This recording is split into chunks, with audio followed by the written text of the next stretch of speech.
প্রিয় দর্শক, হৃদয়ে বসবাস চ্যানেলের পক্ষ থেকে সকলকে শুভেচ্ছা জানাই। আজ আপনাদের সামনে আলোচনা করতে যাচ্ছি ঘড়ি আবিষ্কার ইতিহাস সম্পর্কে। চলুন তাহলে দর্শক শুরু করা যাক। সময়কে সঠিকভাবে ব্যবহারের একটি মাধ্যম হলো ঘড়ি। একমাত্র ঘড়িই পারে সময় সংক্রান্ত সমস্যার অনেকখানি সমাধান দিতে, তবে শুধু সময় দেখার জন্য নয়। তবে আমরা কি জানি এই ঘড়ি পেছনে রহস্যময় ইতিহাস? ঘড়ি ইতিহাস নিয়ে আলোচনায় আসা যাক। যেমন প্রাচীনকালে কয়টা বাজে তা বলার কোনোভাবেই উপায় ছিল না, কারণ তখনও ঘড়ি আবিষ্কার করা হয়নি। প্রাচীনকালে সময় দেখা ব্যাপারটা নির্ভর করত সূর্যের অবস্থানের উপর। সূর্য যখন মাথার উপর থাকতো তখন সেই সময় মানুষ বুঝত দুপুর, আর মাটির কাছাকাছি থাকলে বুঝত সকাল বা বিকাল হয়েছে। সময়ের এই হিসাব চলেছে বহুকাল ধরে। তারপর খ্রিস্টপূর্বে ৩৫০০ অব্দে প্রথম সময় দেখা শুরু হলো।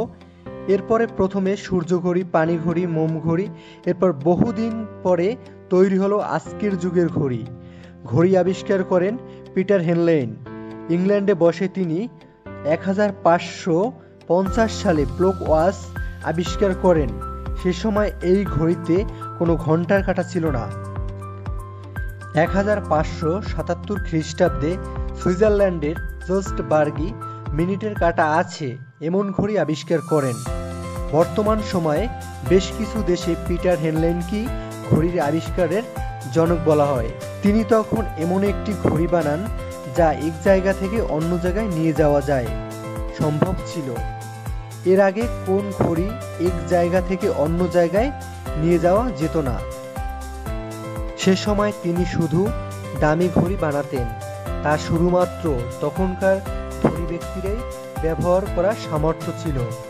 সবচেয়ে পুরাতন ঘড়ি নিয়ে আনুমানিক ৫৫০০ বছর আগে সূর্য ঘড়ির নির্দেশক পাওয়া যায়। অনেক আগে সময় জানার জন্য সূর্য ও মাটিতে এর ছায়া ব্যবহারকে কেন্দ্র করে সানডায়াল তৈরি হয়েছিল। এতে কোনো সেকেন্ড ও মিনিটের কোনো কাঁটা ছিল না। বিশ্বের সবচেয়ে ব্যয়বহুল ঘড়ি graft jewellery, graft diamond hallucination, $৫৫ million, অর্থাৎ ৪৬৪ কোটি টাকার বেশি মূল্য। ঘড়িটি প্লাটিনাম ও হীরা দিয়ে তৈরি।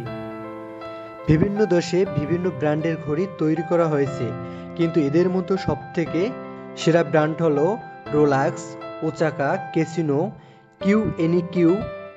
ভিডিওটি ভালো লাগলে লাইক, কমেন্ট, সাবস্ক্রাইব করে আমাদের পাশে থাকা